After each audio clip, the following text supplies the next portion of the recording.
ये कहानी है एक मजदूर की। छगन सेठ लाल चंद जी के खेतों में काम किया करता था।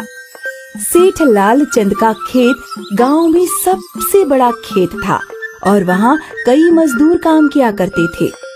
दिन के अंत में सेठ लाल चंद अपने मजदूरों को उनका मेहनताना दिया करते थे। वैसे तो सेठ लाल चंद बहुत अच्छे थे, लेकिन उन्होंने मजदूर पर निगरानी रखने के लिए कालिया को रखा था। अरे ओ कमला, कब से देख रहा हूँ वहीं बैठी हो। इतना आराम करोगी तो मजदूरी नहीं मिलेगी, समझी? अरे भाई, मेरी तबीयत खराब है। वो सब मैं नहीं जानता, काम पे आई हो तो काम करो। कालिया अक्सर मजदूरों को खरी खोटी सुनाया करता था। एक दिन की बात है, छगन एक हाशिए से फसल काट रहा था कि उसका ध्यान भटका और उससे हाशिया लग गया। कुछ मजदूर उसकी ओर दौड़े। एक औरत ने उसकी मलहम पट्टी की और फिर सारे मजदूर काम करने लगे। कुछ देर बाद कालिया आया। अरे छगन, क्यों बैठा है तू? भाई, उसके हाथ में चोट लग गई है हाशिए से। काम पे तो ध्यान होता नहीं है और मजदूरी पूरी चाहिए इन लोगों को। अब इनकी मलहम पट्टी का भी खर्च झेलो। एक दिन सेठ को कंगाल बना के छोड़ेंगे ये। कालिया की खरी खोटी सुनकर छगन को गुस्सा आ गया। वो बिना कुछ बोले घर निकल गया। घर पहुंचकर उसने अपनी पत्नी को सारा माजरा बताया। बेचारी चोट देखकर रोने लगी। अरे पगली, तू क्यों रो रही है? कुछ दिनों में ठीक हो जाएगी। ये चोट तो ठीक हो जाएगी, लेकिन उसका क्या, जो कालिया आपको हमेशा बातें सुनाया करता है? उसका क्या, उसकी तो आदत ही है। मैं क्या बोल रही हूँ? क्या आप मजदूरी करना छोड़ नहीं सकते? मजदूरी नहीं करूँगा तो करूँगा क्या? हम मुर्गियाँ खरीद के अंडे बेच सकते हैं। और मुर्गियों के लिए पैसे कहाँ से आएंगे? मेरा क्या, बाप दादा विरासत में कोई खजाना थोड़ी ना छोड़ के गए हैं। माला ने अपने हाथों के दोनों कंगन निकाले और कानों की बालियां भी। गहने सिर्फ शोभा बढ़ाने के लिए नहीं, बल्कि जरूरत के समय काम आने के लिए भी होते हैं। नहीं नहीं, मैं ये नहीं ले सकता। माला की अधिक जिद करने पर छगन ने वो गहने ले लिए। छगन और माला बाजार गए और वहाँ उन्होंने वो गहने एक सोनार के पास गिरवी रख दिए और उन्हें 2000 रुपए मिल गए। फिर माला और छगन एक मुर्गी वाले के पास गए। भाई, एक मुर्गी कितने की है? वैसे एक मुर्गी 100 रुपए की है, लेकिन अगर आप 10 मुर्गियाँ लो तो मैं एक मुर्गी मुफ्त में दे दूंगा। अरे वाह! छगन ने व्यापारी को 1000 रुपए दिए और व्यापारी ने एक बड़ी सी टोकरी में 10 मुर्गियाँ और एक मुर्गा भर दिया। छगन और माला घर आए और फिर उन्होंने बैम्बू के टुकड़ों से मुर्गियों के लिए एक घर बनाया। मुर्गियों को अंदर खेलता कूदता देख माला और छगन बहुत खुश थे। अगले दिन माला ने सभी मुर्गियों के अंडे इकट्ठे किए। छगन उन अंडों को एक व्यापारी के पास ले जाता और उसे 10 अंडों के 30 रुपए मिला करते। ये उनका रोज का सिलसिला था। एक महीना बीत गया और आज छगन अपनी महीने की आमदनी गिन रहा था। एक दिन का 30 रुपए, मतलब महीने का 900 रुपए। और आपको मजदूरी मिलती थी 500 रुपए। मैं सोच रहा हूँ कुछ पैसे जोहरी को दे आऊं। नहीं नहीं, जो पैसे ज्यादा हैं उनसे और मुर्गियाँ खरीद लाएंगे, इससे और ज्यादा मुनाफा होगा। छगन ने माला की बात मान ली और वो व्यापारी से 5 मुर्गियाँ खरीद लाया। अब उन्हें रोज 15 अंडे मिला करते थे। ये देख माला बहुत खुश थी।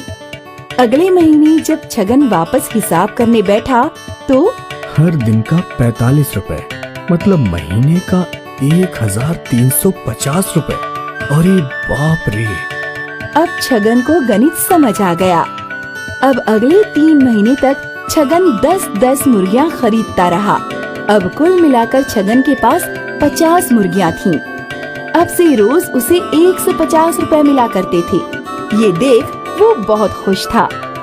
इस बार जब उसने हिसाब किया, पूरे महीने में 4500 रुपए कमाए हैं। देखा, मैं ना कहती थी। हाँ हाँ, चलिए, कब तक मेरे हाथ खाली रहेंगे?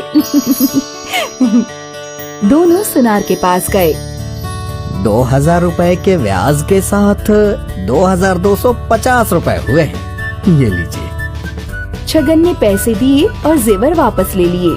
वहाँ छगन को एक नथनी दिखी। वो नथनी कितने की है? ज्यादा नहीं, सिर्फ 450 रुपए की, वो भी दे दीजिए। माला ने नई नथनी पहनी और वो बहुत खुश थी। इसके बाद छगन ने अपना अंडों का व्यापार जारी रखा और सिर्फ 1 साल में उसकी आमदनी 30,000 रुपए हो गई। अब उसका खुद का पोल्ट्री फार्म था। फार्म पे काम करने के लिए नौकर चाकर थे और उनकी छोटी सी कुटिया अब एक बड़ा सा बंगला बन गया था। अब छगन और माला अपनी जिंदगी में बहुत खुश थे। सिर्फ 1 साल पहले छगन एक मजदूर था और अब वो एक पोल्ट्री का मालिक। अगर माला जिद ना करती तो अब भी छगन मजदूर ही होता। इसीलिए बच्चों, कहते हैं कि सफलता के लिए सिर्फ एक अवसर की जरूरत है, जैसे छगन को मिला और वो सिर्फ 1 वर्ष में सफल हो गया।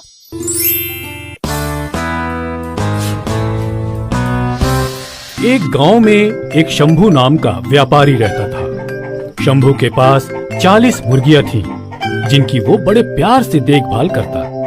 शंभू रोज मुर्गियों के अंडे एक टोकरी में भरता और पूरा गांव घूम घूम के अंडों को बेचता, जिससे वो पैसे कमाता। शंभू का परिवार छोटा और खुशहाल था। उसकी पत्नी जया और पुत्र राजू दोनों शंभू की मुर्गी पालने में मदद करते। एक दिन की बात है, शंभू और राजू दोनों मुर्गियों को दाना डाल रहे थे। तभी जया रोते हुए आई।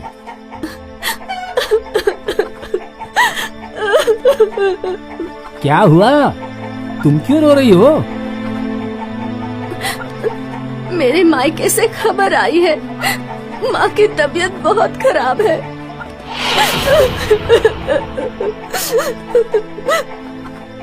अरे, तब तो हमें जाना चाहिए, लेकिन इन मुर्गियों को कौन देखेगा?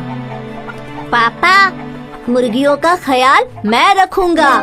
आप दोनों जाइए और नानी माँ को देख आइए। पर बेटा, तुम कैसे अकेले रहोगे?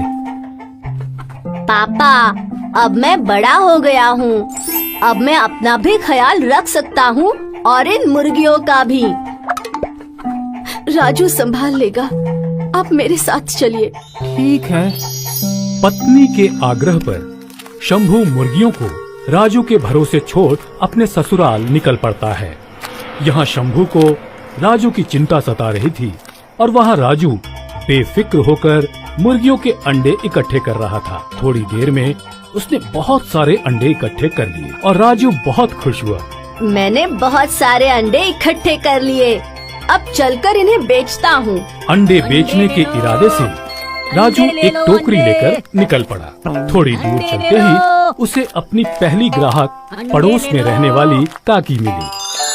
क्या हुआ राजू, आज तुम? शंभू भैया कहाँ हैं? पापा मम्मी के साथ नैनीहाल गए।